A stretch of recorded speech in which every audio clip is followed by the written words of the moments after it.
bouleversement où les repères traditionnels vacillent, l'auteur Édouard Bocon-Gibaud appelle à un retour aux racines pour mieux comprendre notre époque. Il va tout simplement, notre invité ce matin, changer de rythme pour mieux retrouver le fil de l'histoire et peut-être aussi celui de sa propre vie. Édouard Bocon-Gibaud, bonjour. Oui, bonjour Laurence. Vous avez marché en l'occurrence plus de 1400 km à travers le sud de l'Italie sur des voies antiques pour mêler la grande histoire à votre propre cheminement intérieur qui va retrouver bien évidemment votre propre histoire. Racontez-moi comment ça a commencé, vous Édouard Bocon-Gibaud, qui avez une carrière multiple, dont de grands postes comme par exemple à la tête d'une grande maison qui s'appelait TF1. Eh ben écoutez, c'est très simple. Au départ, je suis un passionné amoureux de l'Italie, mais je n'avais jamais eu l'idée de marcher en Italie en fait. Et puis un jour, ma fille aînée m'a offert un livre qui était un phénomène de société en Italie, mais dont on a assez peu parlé en France, qui s'appelle Appia de Paolo Rumise. Appia, c'est un peu un livre qui a marqué l'histoire de la littérature et de la culture italienne. Rumi, c'est un peu le Nicolas Bouvier, le Sylvain Tesson italien. C'est un immense écrivain voyageur. Comme on dit, il écrit avec ses pieds. Et un jour, il a décidé de rentrer chez lui et au lieu de voyager ailleurs en Europe et dans le monde, et de voyager en Italie sur la Via Appia. Alors, la Via Appia, c'est quoi? En fait, c'est la plus ancienne route du monde occidental, c'est-à-dire la plus ancienne au sens où c'est la première fois que l'homme a décidé de mettre des pavés sur une route pour aller plus vite que marcher sur du sable, du chemin, etc. Et pourquoi est-ce qu'il a décidé d'aller plus vite? Et c'est là où on va faire une connexion avec l'histoire. C'est parce que quand en 312 avant Jésus-Christ, le censeur Caius Appius, d'où le nom de Via Appia, décide de la construction de cette route, c'est parce que Rome n'est pas encore le maître du sud de l'Italie. Il y a encore, comme on dit dans Astérix, des populations qui résistent, et notamment les Samnites au sud de l'Italie. Et les Samnites, 10 ans avant, ont infligé une défaite, une raclée monumentale aux Romains, à un endroit dont vous avez tous entendu parler sans le savoir, qui est les Fourches Caudines. Dans les Fourches Caudines, qui est en fait un défilé, les Samnites ont enfermé l'armée romaine, lui ont jeté des cailloux et l'armée romaine a été obligée de se rendre.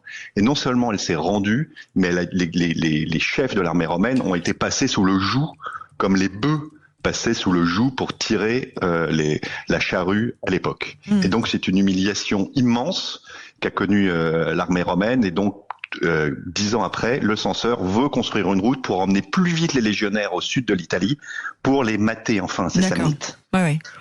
Et donc du coup il a construit cette route, d'abord donc de Rome jusqu'à Capoue, où étaient les Samnites, c'est-à-dire un peu au nord de la Campanie actuelle.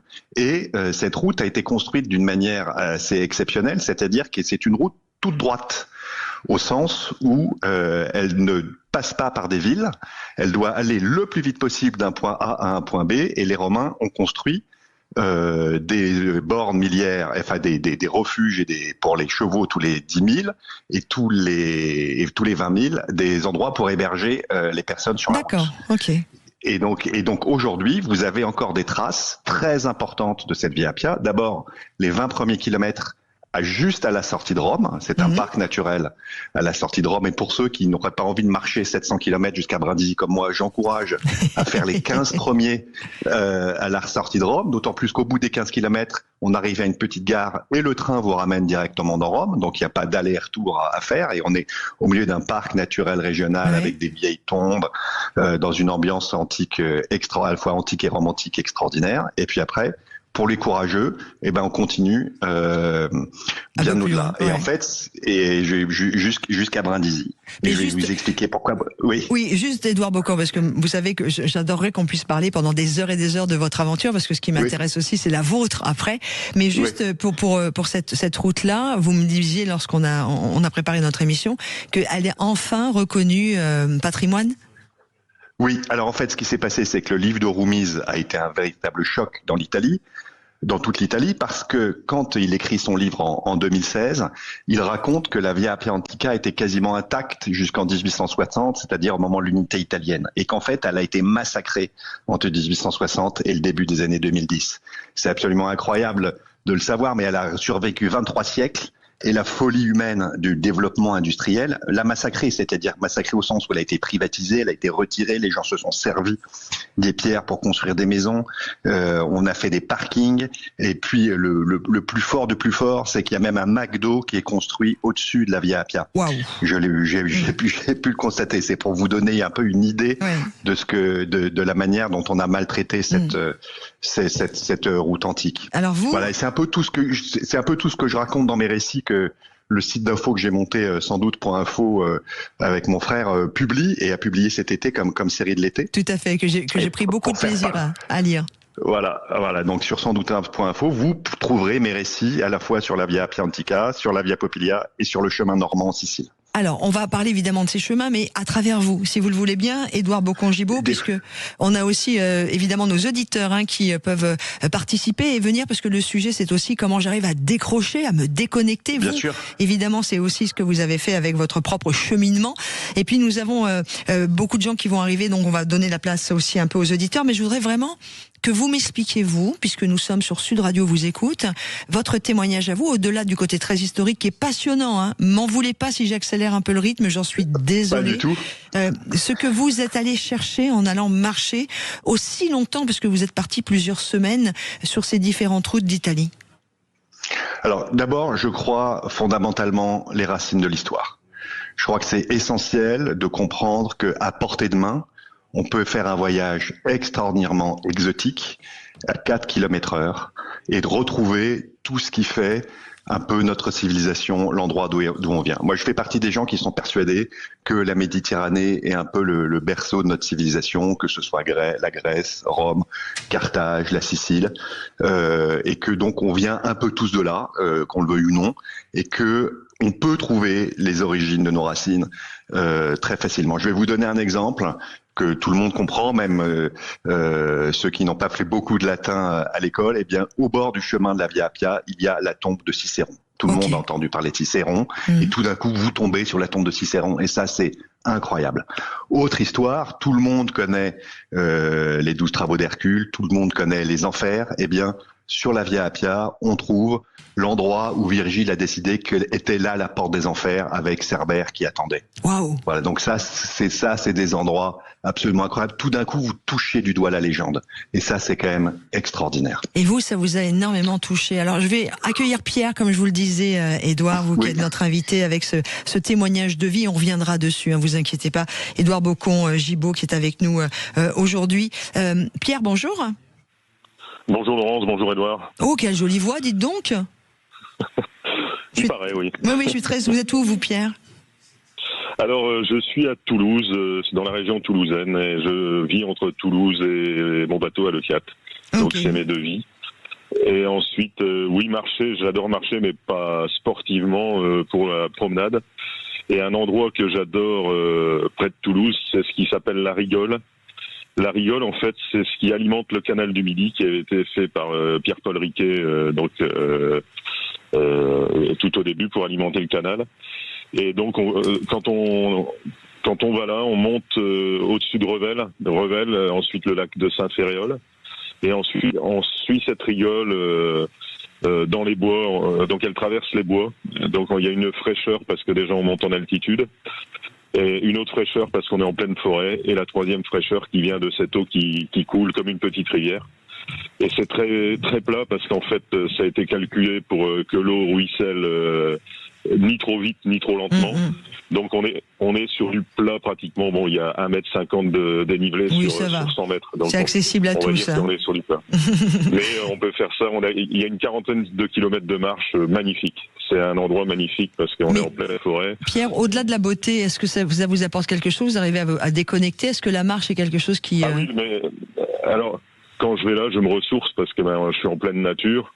Il y a personne. Voilà, on croise une fois de temps en temps quelqu'un, mais c'est vraiment, on est pratiquement seul pendant des kilomètres, et on est vraiment au milieu de la nature, et on se connecte à la nature, on se déconnecte de la vie active là-dedans. C'est magnifique. Merci beaucoup Pierre de ce témoignage sur l'antenne de Sud Radio. Je voudrais avoir la réaction de notre invité qui nous raconte ses cheminements sur les routes historiques européennes et occidentales. Édouard Bocon-Gibaud, juste même une petite marche comme ça. Ah bah oui, formidable. L'idée de pouvoir couper, de mettre son téléphone en mode avion et d'écouter le plus beau son qui est le silence, c'est extraordinaire. Moi, je vais revenir avec vous dans quelques instants, si vous le voulez bien, Édouard Bocon-Gibaud, parce que au-delà de l'histoire qui est passionnante, une fois de plus, j'ai plein de questions à vous poser. Est-ce que vous êtes préparé? Parce que vous êtes parti plusieurs jours. Le plus longtemps que vous ayez marché, c'était combien? 28 jours. Waouh, seul? Seul. Ça, c'est important. Est-ce que vous avez dû vous préparer physiquement? Est-ce que vous avez dû vous préparer mentalement? Toute la grande aventure, les premiers pas, les impressions. On parle de tout ça dans quelques instants, juste après la pause sur Sud Radio. Vous êtes dans nos routes de l'été avec notre rendez-vous. Sud Radio vous écoute et vous pouvez vous aussi intervenir au 0826 300 300 ou sur la page Facebook de Sud Radio. Et vous faites quoi pour décrocher? Est-ce que vous aussi, vous avez des balades, des randonnées? Est-ce que la randonnée à long cours vous fait du bien? Venez nous raconter pourquoi et comment. Et je suis en train de me promener avec vous, Édouard Bocon-Gibaud, sur ce que vous avez mis en ligne il n'y a pas longtemps, la 11e partie, la Via Normanna de Sperlinga à Floresta. Et c'est la frontière entre les Madonie et les monts Nebrodi. On est vraiment sur l'Italie. Pourquoi je commence comme ça, ce moment où je vous retrouve? C'est que vous marchez beaucoup. En 3 voyages, depuis 2023, vous avez parcouru un nombre de kilomètres à pied incroyable sur ces routes historiques de notre civilisation. La Via Appia Antica, la Via Popilia et la Via Normanna, qui tire son nom de Normand. Juste avant de vous quitter, avant la pause, je vous demandais comment on se préparait, parce que vous marchez longtemps, plusieurs jours, plusieurs semaines. Comment ça vous est venu d'ailleurs? Quel a été le déclic au-delà du livre dont vous nous avez parlé? Comment physiquement vous vous êtes dit, et mentalement, je veux le faire, je sais que je vais adorer, ça va me faire du bien? Parce que je voulais me projeter dans un défi aussi personnel et au-delà de l'aspect culturel et historique, c'était aussi pour moi un défi à la fois sportif et personnel, de dire est-ce que j'en étais capable, parce que lui l'a fait, est-ce que je peux le faire? Alors à la base, je suis pas un immense sportif, je suis simplement à peu près correctement en forme, et je me suis pas plus préparé que ça, que peut-être aller 1 heure par semaine à la salle, mais c'est tout. Et je me suis dit que de toute façon, je le ferai à mon rythme. J'avais mon temps devant moi.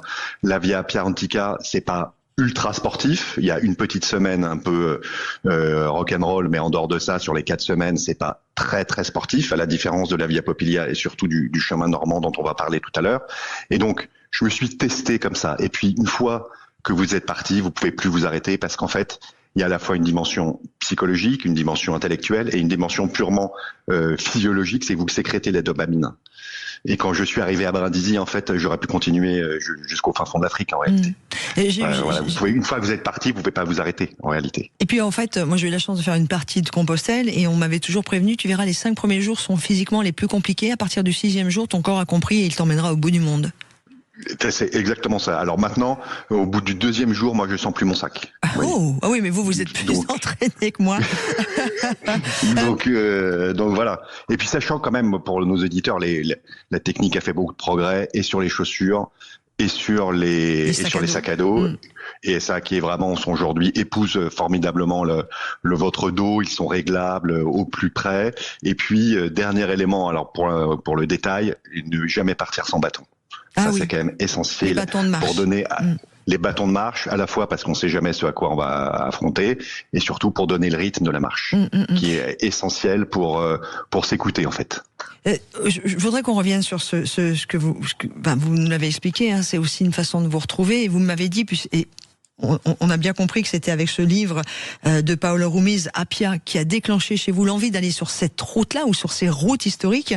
Et vous parliez de retrouver un peu ces racines historiques. Est-ce que pour vous c'était aussi nécessaire, parce que ça pourrait nous permettre à tous, alors attention, ce que je veux dire, et je m'en excuse si je choque, mais de retrouver les valeurs, de retrouver certaines valeurs essentielles à une bonne vie en communauté, parce qu'on a l'impression que tout est parti un peu à volo là. Alors, c'est exactement ça, Laurence, et c'est pour ça que j'ai voulu en faire le récit pour les lecteurs de Sansdoute.info. C'est que j'aurais pu garder ces histoires pour moi, mais en fait, j'ai voulu partager quelque part mon désarroi face à la folie du monde qui nous entoure. Il n'y a pas un jour qui ne charrie pas une mauvaise nouvelle. Chaque mauvaise nouvelle chasse une bien pire encore. Donc c'est épouvantable, et surtout, on a perdu cette grande idée qui est que le droit doit primer sur la force. Le monde qui m'entoure a quand même inspire un peu de dégoût chez moi, et donc marcher, c'est aussi un peu me mettre dans ma bulle. C'est mettre le téléphone sur mode avion, c'est couper les notifications, et de se dire que je vais échapper à ça, et en même temps je vais essayer de retrouver ce qui fait le fondement de notre civilisation. Le fondement de notre civilisation, c'est la démocratie athénienne, c'est la République romaine, c'est les royaumes normands qui ont conduit un syncrétisme culturel absolument incroyable. Là, on en parlera peut-être tout à l'heure, mais la cour de Palerme... Un syncrétisme, excusez-moi Édouard. Oui, c'était une fusion des cultures. La cour de Palerme au XIIIe siècle, il y avait les Grecs, les Arabes, les Byzantins, les chrétiens, les Normands, et tout le monde vivait de manière harmonieuse dans je dirais, le meilleur des mondes possibles, pourvu que le monde du Moyen-Âge était un monde agréable. Mais je crois qu'on n'a pas idée de la richesse de ce qu'était Palerme et la Sicile au XIIe, au XIIIe siècle sous l'Empire normand, sous le royaume normand. C'était délirant. Il nous en reste quelques traces d'ailleurs pour ceux qui ont été à la Cathédrale au Palais Royal de Palerme, mais c'est extraordinaire. Je crois qu'on n'a pas idée de cet héritage-là qu'on connaît finalement assez peu, et c'est très important de montrer qu'il y a une possibilité de vivre et de retrouver des choses comme ça. Édouard, on va pas non plus nier que ces époques-là étaient quand même des époques également violentes. C'est-à-dire que quand on se tuait, je dis pas qu'on se tuait pas. Il y a par exemple une anecdote célèbre. Il y a un des chanceliers, un baron normand, qui a voulu trahir son roi. Qui avait un sublime château que j'ai eu l'occasion de traverser en Sicile. Le roi l'a fait prisonnier, lui a crevé les yeux, l'a jeté dans les oubliettes, et on n'en a littéralement plus jamais entendu parler. Donc c'était pas une époque tout à fait, comment dirais-je, conforme aux principes d'aujourd'hui. Bah oui. Mais c'était quand même une époque de création de richesse, de munificence, de soif de connaissances qu'on a peu croisé dans le monde. On va accueillir Orlan au 0826 300 qui est avec nous actuellement, parce que vous pouvez aussi réagir. Comment vous arrivez à décrocher? Est-ce que la marche et la randonnée, les randonnées, à plus ou moins court ou long cours d'ailleurs, vous font du bien et vous permettent de vous recentrer avec vous? Orlan, bonjour. Bonjour à tous. Merci d'être avec nous. Vous êtes où, vous, Orlan? Bonjour. Alors moi je suis en Île-de-France. D'accord. Et la marche vous permet vous aussi de vous reconnecter à vous? Totalement. C'est quelque chose. Alors ça rejoint le discours que portait Édouard tout à l'heure sur peu importe la distance, mais quand on commence, alors ça dépend des motivations. Et moi j'ai commencé ma petite marche pour un petit défi personnel, pour me faire du bien. Et en fait, je marche régulièrement en forêt. Et en fait, ça permet déjà de commencer soit sa journée ou soit de la finir en étant apaisé, en décrochant un peu du monde de la ville et de se reconnecter. Alors, pas au silence, parce que la forêt, elle n'est pas silencieuse du tout, mais on découvre plein de variétés de végétaux, des animaux. J'ai vu des pics verts, je crois que c'est ça, des animaux que j'aurais pas imaginé rencontrer, et en plus... les chemins, on a aussi une espèce de simplicité, d'authenticité de rencontre avec les gens, et ça fait du bien. Je pense que à la fois ça apaise l'esprit, ça muscle le corps, ça régénère, et puis ça nous met en contact avec la diversité. Et je trouve que ça c'est fondamental. Et du coup, j'en fais une pratique quotidienne. Ouais, et super. des fois, je peux aller voyager ou marcher le long de la plage. Et c'est cette notion aussi de on commence. Des fois, peut-être pour une petite distance, et on a cette impression qu'après, on a soif que ça recommence. Et ça devient presque un rituel. Ouais, on adore. Mais j'aime beaucoup votre témoignage, Orlan, parce que autant avec notre invité, Édouard Boccongibaud, qui a fait plus de 1400 kilomètres sur les voies les plus historiques de notre Occident, qui sont en Italie, comme la Via Appia, Appia Antica, la Via Popilia ou la Via Normanna. Vous, grâce à votre témoignage, Orlan, vous nous dites juste que oui, marcher, même si c'est qu'une demi-heure, ça permet de se reconnecter. Bien sûr, il y a les bienfaits de la marche pour le corps, et puis il y a aussi, vous nous l'avez dit, ce côté reconnexion à la nature. Et ça aussi, Édouard, vous le vivez. Vous, merci beaucoup, Orlan, de votre témoignage. Édouard, vous le vivez quand vous marchez, et oui. On l'a pas dit, mais vous marchez seul. Vous marchez vraiment toujours seul. Toujours seul. Pour une raison très simple, c'est que l'idée, c'est de ne dépendre de personne. Vous allez à votre rythme, vous vous arrêtez quand vous voulez, vous accélérez quand vous voulez, vous vous posez quand vous voulez, et vous profitez dans un silence ultime, ou pas d'ailleurs, parce qu'il y a des bruits, toujours des bruits de la nature, et effectivement, sur les chemins que j'ai faits, hein, l'Italie du Sud, il n'y a pas grand monde sur les chemins au sens où vous traversez des champs agricoles et vous voyez pas mal d'agriculteurs au travail et ce sera la seule présence humaine. Et le chemin normand en Sicile, vous êtes au travers des montagnes, donc vous croisez beaucoup plus d'ânes, de moutons, de vaches qu'autre chose. Et surtout, vous voyez, et je dois le dire, des choses qu'on ne voit plus en France, que je voyais quand moi j'étais gamin, c'est-à-dire beaucoup de crapauds, beaucoup de grenouilles, beaucoup d'insectes, beaucoup de papillons qu'on ne voit plus ailleurs. Et il y a une forme d'authenticité que je ne retrouve plus souvent. Si je dois dire, la volonté aussi, c'est un peu de fuir à la fois Instagram, les effets de mode, le tourisme de masse, pour se reconnecter à un monde authentique. Un monde où finalement, où rien ne semble jamais devoir changer. Édouard Bocquan-Gibaud, comment on s'adapte d'ailleurs à ce rythme lent, à cette solitude, au silence? Comment déjà, votre référentiel temps change complètement. Aujourd'hui, si vous voyez un panneau marqué 6 km, en voiture, vous vous dites j'y suis dans 10 minutes. 6 km, à pied, c'est 1h30, grosso modo. Et donc, tout d'un coup, vous dites, tiens, j'ai 1h30 devant moi. Et donc, je vais pouvoir en profiter. Je vais pouvoir regarder. Et la deuxième chose qui est très importante que les IGR comprennent, c'est que même à 4 km/h, le paysage change très, très vite. En réalité, parce que vous marchez, tout d'un coup, ça se ferme, ça s'ouvre, vous passez un col, vous descendez, vous remontez, et il y a toujours derrière chaque virage une surprise. Et ça, c'est quand même extraordinaire. Et c'est aussi, et pourquoi l'Italie me plaît tant, c'est parce que c'est quand même un pays où l'harmonie entre l'homme et la nature existe encore vraiment, et que vous découvrez des surprises et je dirais une capacité pour l'homme à vivre dans la nature de manière beaucoup plus idéale que ce qu'on voit ailleurs aujourd'hui. Moi, j'ai eu la chance, je ne vais pas vous raconter ma vie, mais de partir en Islande il y a quelques jours là, et de faire des randonnées aussi dans ce pays où il y a des moments où vous pouvez rester carrément une demi-journée sans voir âme qui vive.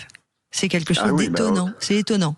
En Sicile et même ailleurs, vous pouvez passer une journée entière sans voir personne. Je vais vous raconter une anecdote. Un jour, j'étais sur un plateau au fin fond de la Calabre, à 1000 mètres d'altitude, et pour sortir, il fallait traverser intégralement le plateau, donc il y avait 4-5 heures de marche. Et je suis sorti au col, et qu'est-ce que je vois au sortir du col? Une voiture Google Maps avec faisant le tracé Google. Donc voilà, tout d'un coup, j'étais au fin fond de la nature et j'étais replongé dans le 21e siècle sur un chemin totalement improbable, un type qui faisait la cartographie Google. Et là, je me suis dit, voilà en fait ce à quoi j'essaye d'échapper. Qu'est-ce que vous disent, pour finir, parce que malheureusement on arrive à la fin de notre entretien sur Sud Radio, dans les routes de l'été, pour notre rubrique Sud Radio vous écoute, comment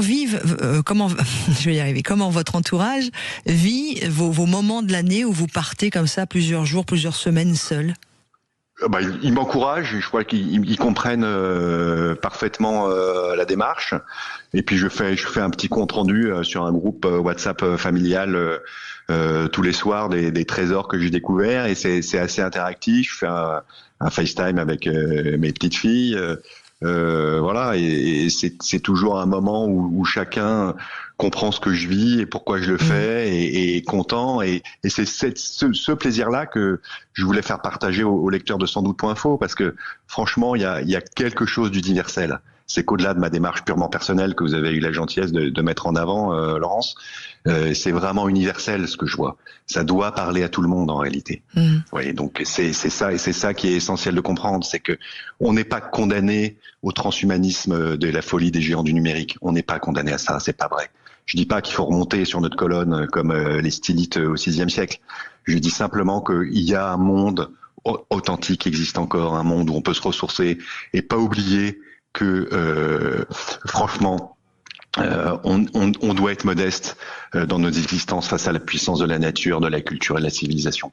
Restons modestes. Voilà, et marcher, moi, ça me rappelle à cette nécessaire modestie quand je vois l'Etna, quand je vois cette nature italienne si belle, si puissante, où tout est plus grand, tout est plus beau que finalement chacun de nos destins individuels. Merci beaucoup, Édouard, d'être venu sur l'antenne de Sud Radio partager un petit bout, une parenthèse de ce que vous avez vécu sur vos plus de 1400 kilomètres à pied que vous avez fait sur la Via Appia Antica, la Via Popilia et la Via Normanna. Et je vais tout simplement inviter tout le monde, Édouard Bocon-Gibaud, à retrouver ce magnifique parcours de vie sur votre site sansdoute.info, sans doute, voilà, sans doute, tout collé, .info. Bonne continuation, Édouard. Vous repartez quand ? L'année prochaine, il y a un voyage par an. Un voyage par an. On vous embrasse. Merci beaucoup, Laurent. C'était formidable de pouvoir partager ça avec les auditeurs de Sud Radio ce matin. Écoutez, avec beaucoup de bonheur et merci à vous d'avoir pris le temps de le faire. Je vous embrasse. Je vous souhaite